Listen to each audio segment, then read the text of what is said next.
Hello everyone, welcome to civil step teaching exam. तो आज की ये क्लास रहने वाली है आपकी एचपी सेट फिजिकल साइंसेज की, जिसमें हम करने वाले हैं एमसीक्यूज विद द कंसेप्ट। ठीक है, तो ये आपकी क्लास नंबर 2 रहने वाली है। इससे पहले मैं आपको क्लास नंबर 1 करा चुका हूं। जिसने नहीं देखी है चैनल पे जाके आप देख सकते हो, आपको क्लास नंबर 1 भी वहां पे मिल जाएगी। ठीक है, चलिए तो आज की जो क्लास है आपकी क्लास नंबर 2 है for the subject physical science, मतलब फिजिक्स। ठीक है जी, चलिए एचपी सेट 2026 को हम टारगेट कर रहे हैं। ठीक है, चलिए तो फर्स्ट क्वेश्चन से स्टार्ट करते हैं। फर्स्ट क्वेश्चन अगर आप देखो तो ये आपका क्लासिकल मैकेनिक्स का क्वेश्चन है। इसमें क्या बोला गया है, Hamilton's principal function S and Hamilton's characteristic function W for conservative system are related as. देखो हमने जस्ट यहाँ पे इसको याद करना होता है। ठीक है, इसमें जो रिलेशन होता है, जो आपका हैमिल्टन्स का प्रिंसिपल फंक्शन एस है और जो हैमिल्टन्स का कैरेक्टरिस्टिक फंक्शन डब्ल्यू है, इनके बीच में जो रिलेशन आता है ये आता है आपका एस इज इक्वल टू आपका डब्ल्यू माइनस आपका ई इंटू टी। तो ये रिलेशन इन दोनों के बीच में होता है। तो ये रिलेशन आपने याद रखना है। ठीक है, और ये किस सिस्टम के लिए है, ये हमारे पास कंजर्वेटिव सिस्टम के लिए होता है। ये जो रिलेशन आप देख रहे हो ये सिर्फ कंजर्वेटिव सिस्टम के लिए ही होल्ड करता है। तो इस तरीके से इसको याद कर लेना। अभी के लिए आंसर आएगा आपका ऑप्शन नंबर डी। ठीक है, ये तो सिंपल ही स्टेटमेंट वाला क्वेश्चन था, तो इसमें आपको डायरेक्ट ही याद करना होता है। चलिए नेक्स्ट आपका क्वेश्चन आएगा। इसके बाद जो सेकंड क्वेश्चन है, यहाँ पे देख भी सकते हो आप, ये लिखा भी हुआ है। ये एस क्या है आपका हैमिल्टन्स प्रिंसिपल फंक्शन है, और जो हैमिल्टोनियंस सॉरी हैमिल्टन्स कैरेक्टरिस्टिक फंक्शन है उसको हम डब्ल्यू से डिनोट करते हैं। और कंजर्वेटिव सिस्टम के लिए, फॉर अ कंजर्वेटिव सिस्टम हमारे पास ये कुछ इस तरह से रिप्रेजेंट होता है। ठीक है, और क्यू यहाँ पे जो आपको दिख रहा है क्यू एंड टी हमारे पास कोऑर्डिनेट्स हैं। क्यू हमारे पास यहाँ पे आपका पोजीशन कोऑर्डिनेट है, टी हमारे पास यहाँ पे टाइम का फंक्शन है।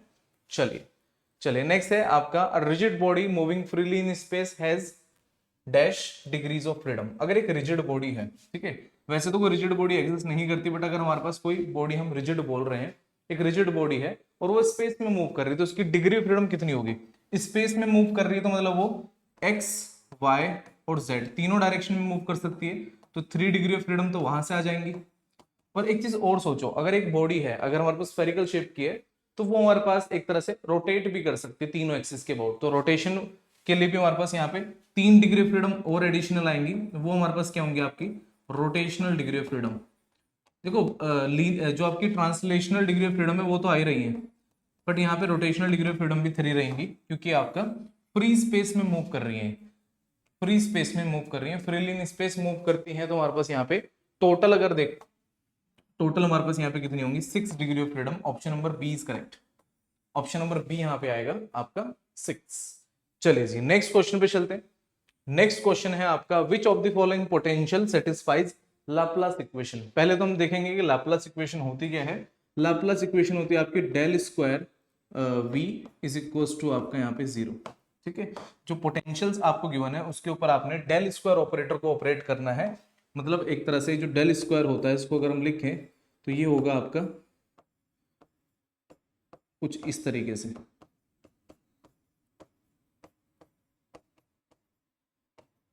अब यहाँ पे आपको ऑप्शन वाइज ट्राई करना पड़ेगा। ये क्वेश्चन थोड़ा लेंथी हो जाता है अगर आप ऑप्शन वाइज इसको ट्राई करते हो। ठीक है, पर हमारे पास कोई चॉइस नहीं है, हमें इससे ही करना पड़ेगा ट्राई। तो सबसे पहले हम करेंगे double partial derivative of this particular function. अब इसमें x वाला पार्ट ये है 2x स्क्वायर। अब 2x स्क्वायर को अगर मैं 2 बार डिफरेंशिएट करता हूँ, मैं ऑप्शन नंबर ए को ट्राई कर रहा हूँ, तो ऑप्शन नंबर ए में जो हमारे पास यहाँ पे गिवन है आपको ये है 2x स्क्वायर माइनस आपका 3y स्क्वायर और प्लस में z स्क्वायर, ऐसा कुछ है। अगर मैं इसका पार्शियल डेरिवेटिव करता हूँ 2 बार, ठीक है, अगर मैं इसको फर्स्ट टाइम करूंगा तो 4x आएगा, 2 टाइम करूंगा तो 4 आएगा, यहाँ पे 4 आ गया। नेक्स्ट है इसको अगर हम करेंगे 2 बार, तो एक बार अगर इसको करते हो तो 6y आएगा, दूसरी बार अगर आप इसको करते हो तो 6 आएगा, वो भी माइनस में, तो -6 आ जाएगा। लास्ट ये है आपका, एक बार करते हो तो आपका 2z आएगा, 2 बार करोगे तो 2 आएगा, तो प्लस ऑफ 2। तो यहां से अगर आप देखो तो ये +6 -6 इक्वल्स टू 0। तो फर्स्ट इक्वेशन ही सेटिस्फाई हो गई। जो भी इक्वेशन सेटिस्फाई होगी वही आंसर आएगा। तो इन्होंने यही पूछा था कि हमारे पास which of the following potential satisfy Laplace equation. Laplace equation को कौन सा पोटेंशियल यहाँ पे सेटिस्फाई करता है, यही पूछा गया था आपसे बस। ठीक है, तो आंसर क्या आएगा आपका option number A 2x square minus 3y square plus आपका z स्क्वायर। चलिए नेक्स्ट, अच्छा एक चीज और है, चलो वो क्वेश्चन आएगा आपका, सेम क्वेश्चन वैसा भी आएगा। चलिए अब यहाँ पे क्या, इफ द पोटेंशियल फील्ड, अगर हमारे पास यहाँ पे आपको पोटेंशियल फील्ड गिवन है कितना, ये ये पोटेंशियल फील्ड गिवन है आपको, ठीक है। तो इस पोटेंशियल फील्ड में हमने क्या बताना है, magnitude of the electric field intensity at the point this. तो एक रिलेशन हमारे पास ये भी होता है कि हमारे पास जो ई होता है इसको आप माइनस ऑफ डेल वी लिखते हो, वेक्टर फॉर्म में ही लिखना पड़ेगा। ये हमारे पास जो इलेक्ट्रिक फील्ड होता है ग्रेडियंट ऑफ पोटेंशियल के इक्विवेलेंट होता है, ऐसा कुछ। अब यहाँ पे हमें सॉल्व करना पड़ेगा पहले। जब हम इलेक्ट्रिक फील्ड निकालना चाहते हैं तो electric field is equal to आपका माइनस ऑफ, यहाँ पे आएगा, ये लिखने की नीड नहीं है, हम सिर्फली इसको ऐसे लिख सकते हैं।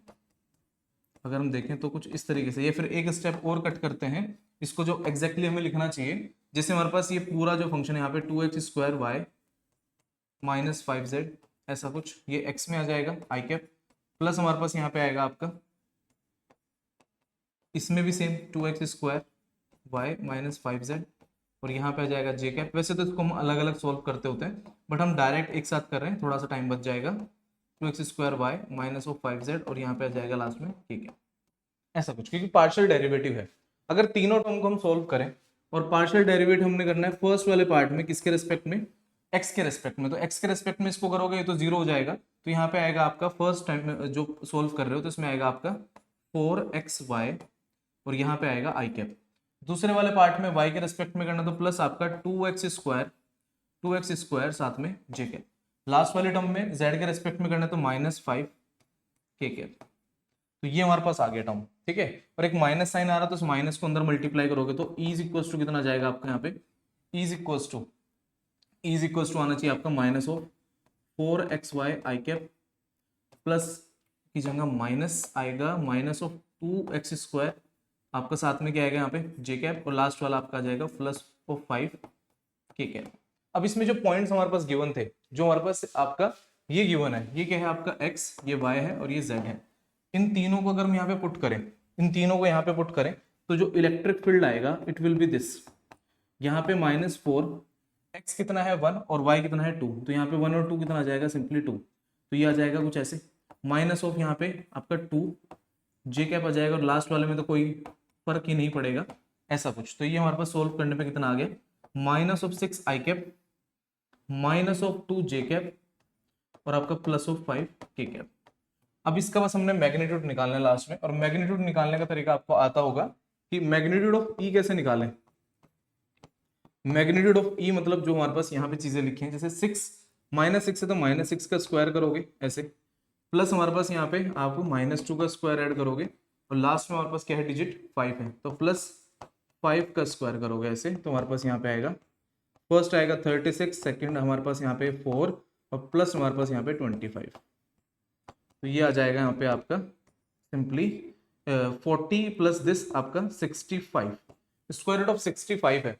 अगर स्क्वायर रूट ऑफ 65 आप करते हो तो 65 हमारे पास कहाँ पे आएगा, अगर स्क्वायर रूट की हम बात करें, स्क्वायर रूट ऑफ 65 तो ये किसके अराउंड आना चाहिए।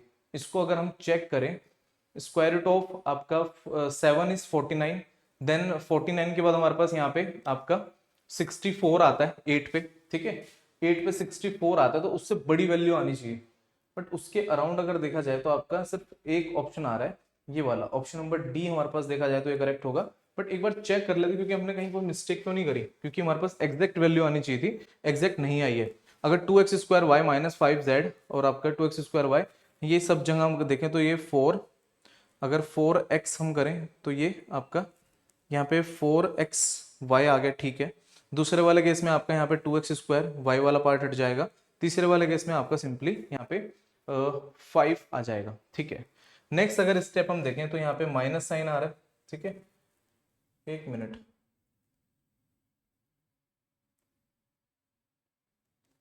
अगर हम यहाँ से नेक्स्ट स्टेप पे जाएं तो -4xy आ गया, यहाँ पे आपका -2x² आ गया, और दूसरे लास्ट वाला केस जो हमारे पास है आपका ये प्लस में आ गया, ओके।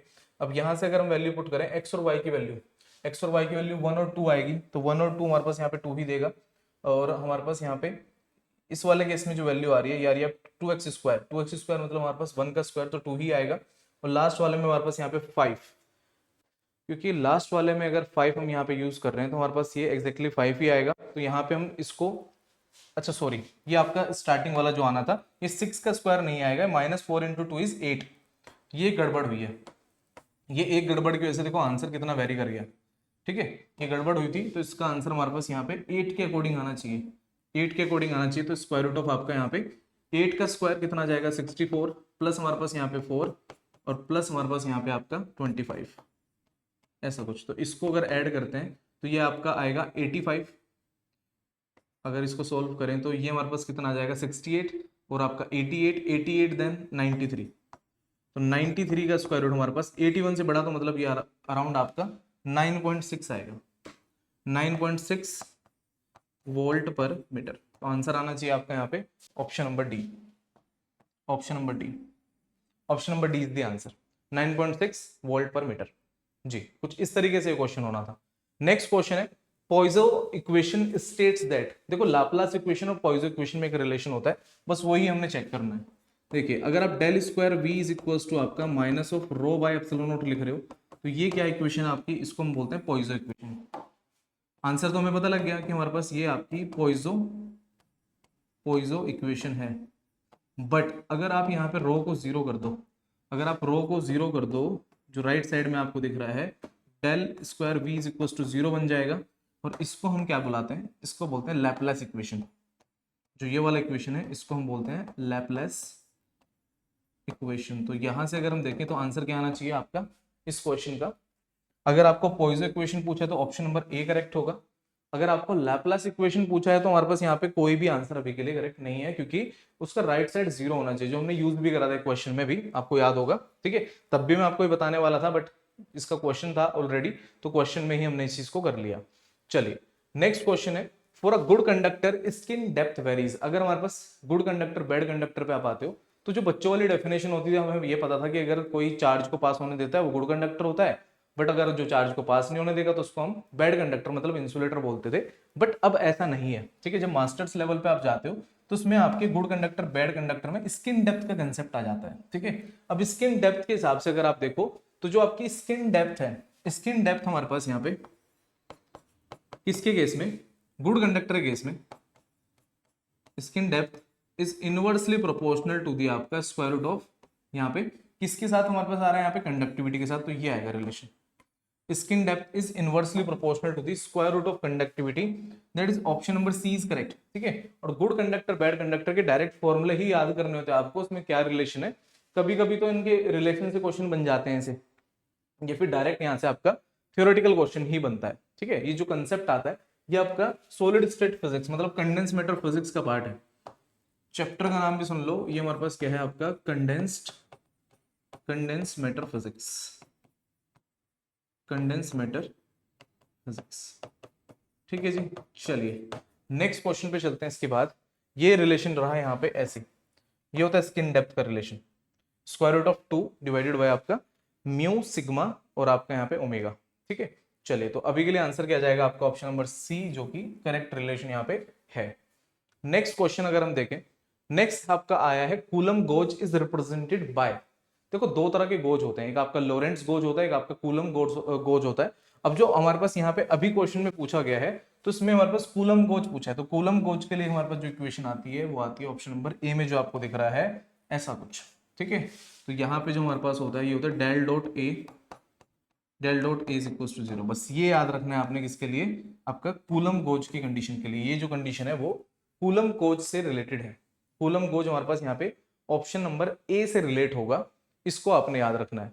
चलिए नेक्स्ट क्वेश्चन है आपका Stern Gerlach experiment demonstrated the existence of.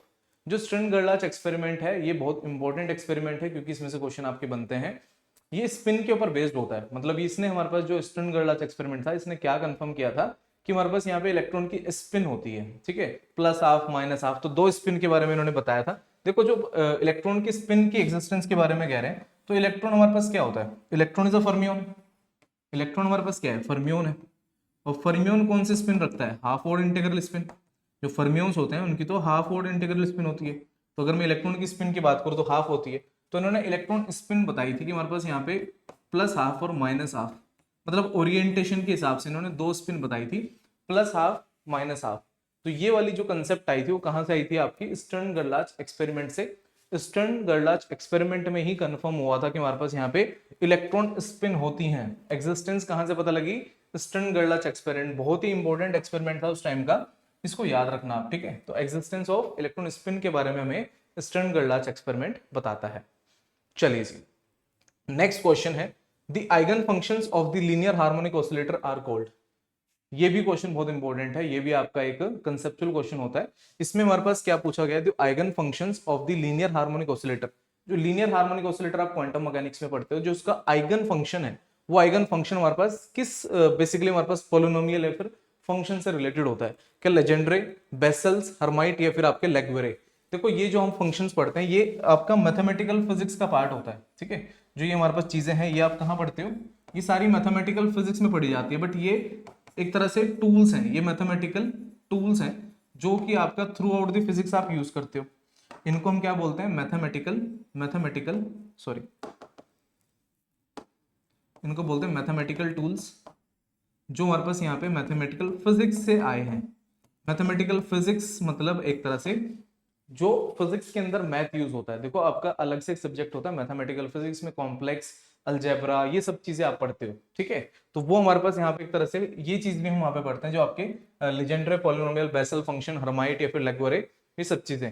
तो ये आपका मैथमेटिकल फिजिक्स वाला ही पार्ट है। बट अभी के लिए क्या क्वेश्चन पूछा गया है कि जो आपके लीनियर हार्मोनिक ऑसिलेटर्स हैं, जो आपके लीनियर हार्मोनिक ऑसिलेटर हैं, उनमें हमारे पास जो आइगन फंक्शन होता है वो किस पर्टिकुलर फंक्शन या फिर पॉलिनोमियल का होता है। तो इसको जो आंसर आएगा इट विल बी हर्माइट, ठीक है। इसका जो हमारे पास यहाँ पे आंसर आता है ये आपका ऑप्शन नंबर सी हर्माइट आएगा, ठीक है। अब हर्माइट से हम कैसे रिलेट करें इसको, हर्माइट से कैसे रिलेट करें, कुछ इस तरह से, जो आपका यहाँ पे quantum harmonic oscillator the solution of Schrodinger equation जो यहाँ पे आती है वो कुछ ऐसे आती है, जिसमें आपको ये HNX दिख रहा है ये वाला, तो ये हर्माइट है, ये हर्माइट होता है।